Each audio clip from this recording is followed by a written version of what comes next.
Mahindra and Mahindra, ये नाम तो हम सब ने सुना है, लेकिन क्या कभी सोचा है कि इसका असली नाम महिंद्रा एंड मोहम्मद था?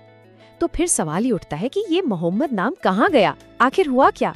यहीं से हमारी कहानी का सबसे दिलचस्प हिस्सा शुरू होता है। तो चलिए कहानी के पहले अध्याय में चलते हैं। ये वो दौर था जब कारोबार स्टील का था, देश बंटवारे का दर्द झेल रहा था और एक जीप ने आकर सब कुछ बदल दिया।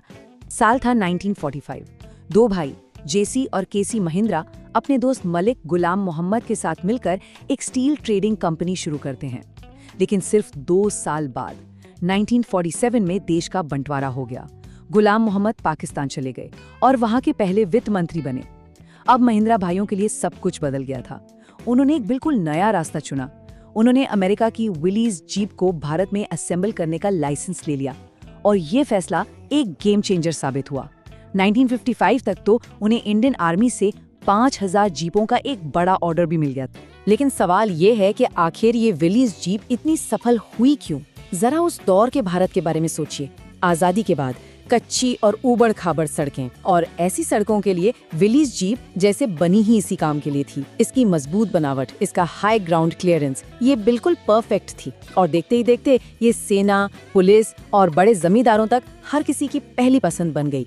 शुरुआत तो जबरदस्त थी, लेकिन अब कहानी में एक नया मोड़ आता है। एक मुश्किल दौर जहां आगे बढ़ना लगभग नामुमकिन था। इसे कहते हैं लाइसेंस राज। तो ये लाइसेंस राज था क्या? ये 1950 से 1991 के बीच का वो दौर था जब सोच लीजिए हर छोटे बड़े काम के लिए सरकार से परमिशन लेनी पड़ती थी। कौन सी फैक्ट्री क्या बनाएगी, कितना बनाएगी और उसकी कीमत क्या होगी, सब कुछ सरकार तय करती थी। एक बिजनेस शुरू करने के लिए लगभग 80 अलग अलग एजेंसियों से अप्रूवल। सोचकर ही अजीब लगता है। इसका असर कितना गहरा था, इसका अंदाजा एक सिंपल से उदाहरण से लगाते हैं। उस वक्त बाजार में हर साल कम से कम 50,000 ट्रैक्टरों की डिमांड थी, लेकिन सरकार ने क्या कहा कि आप साल में सिर्फ 10,000 ट्रैक्टर ही बना सकते हैं, बस। लेकिन इतनी पाबंदियों के बाद भी महिंद्रा ने हार नहीं मानी। 1983 तक वो भारत की सबसे बड़ी ट्रैक्टर कंपनी बन गई। मगर इसकी एक कीमत थी। कंपनी टेक्नोलॉजी के लिए पूरी तरह से विदेशी पार्टनर्स पर निर्भर थी। खुद से जीरो से कोई गाड़ी डिजाइन करने की वो क्षमता उनके पास नहीं थी, और यही कमजोरी आगे चलकर सबसे बड़ी चुनौती बनने वाली थी। और अब आते हैं कहानी के तीसरे और शायद सबसे रोमांचक हिस्से पर। ये कहानी है आनंद महिंद्रा की और उनके एक ऐसे दांव की जो सब कुछ बदल सकता था। साल था 1991। भारत के दरवाजे दुनिया के लिए खुल गए। फोर्ड, सुजुकी, जनरल मोटर्स, बड़े बड़े नाम भारत आ गए। उनके पास क्या था? एडवांस टेक्नोलॉजी, सालों का एक्सपीरियंस और ढेर सारा पैसा। और उनके सामने महिंद्रा जैसी कंपनी के लिए आलम ये था कि प्रॉफिट तो दूर की बात, मार्केट में टिके रहना भी मुश्किल हो गया था। ऐसी ही एक करो या मरो वाली स्थिति में आनंद महिंद्रा ने एक फैसला लिया। एक ऐसी एसयूवी बनाएंगे जो 100% भारतीय हो, made in India by Mahindra. ये इतना बड़ा रिस्क था कि उन्होंने बोर्ड से साफ कह दिया, अगर ये प्रोजेक्ट फेल हो जाता है तो बोर्ड मुझे निकाल सकता है। तो क्या था ये प्रोजेक्ट स्कॉर्पियो? लक्ष्य था भारत की पहली मॉडर्न इन हाउस एसयूवी। जोखिम 550 करोड़। ये उस वक्त कंपनी के 2 साल के मुनाफे के बराबर था। और टीम सिर्फ 120 नौजवान इंजीनियर, जिनकी औसत उम्र थी महज 27 साल। और इन सब का नतीजा 5 साल की कड़ी मेहनत के बाद 2002 में लॉन्च हुई महिंद्रा स्कॉर्पियो। और ये दांव काम कर गया, बल्कि इतना जबरदस्त काम किया कि बस ये चार्ट देखिए। 2003 में मुनाफा था 140 करोड़ और 2007 तक सीधे 1068 करोड़। स्कॉर्पियो ने सिर्फ कंपनी को बचाया नहीं, उसे एक नए दौर में पहुंचा दिया। लेकिन स्कॉर्पियो की सफलता सिर्फ एक गाड़ी की कहानी नहीं थी। ये कहानी थी एक ब्रांड को बनाने की, एक ऐसा ब्रांड जिसे लोग पसंद करते हैं, जिससे जुड़ते हैं। और इसके पीछे थे आनंद महिंद्रा और उनका पर्सनल टच। याद है जब नीरज चोपड़ा ने ओलंपिक्स में गोल्ड जीता था, उन्हें कस्टम XUV 700 गिफ्ट की गई। या फिर वो आदमी जिसने कबाड़ से एक जीप जैसी गाड़ी बना दी थी, आनंद महिंद्रा ने उन्हें एक नई बुलेरो दी और उनकी जुगाड़ वाली गाड़ी को अपने म्यूजियम में जगह दी। यही वो छोटी छोटी चीजें हैं जिन्होंने महिंद्रा को सिर्फ एक कार कंपनी से कई ज्यादा बना दिया।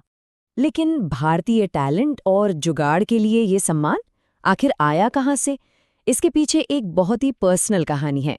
एक बार उनकी बेटी के हाथ में कांच का टुकड़ा चुभ गया। लंदन, पेरिस बड़े बड़े डॉक्टर्स ने हाथ खड़े कर दिए और फिर मुंबई में एक सर्जन ने बिल्कुल सिंपल तरीकों से उनकी बेटी का हाथ ठीक कर दिया। उसी दिन उन्हें भारतीय प्रतिभा की असली ताकत का एहसास हुआ। तो स्कॉर्पियो की सफलता और एक मजबूत ब्रांड इमेज के साथ अब वक्त था आगे देखने का, भविष्य को गढ़ने का। और अगला अध्याय था कल का महिंद्रा। आज का महिंद्रा ग्रुप सिर्फ गाड़ियां नहीं बनाता, ये तो एक पूरा कॉन्ग्लोमरेट है। जरा देखिए इनका पोर्टफोलियो।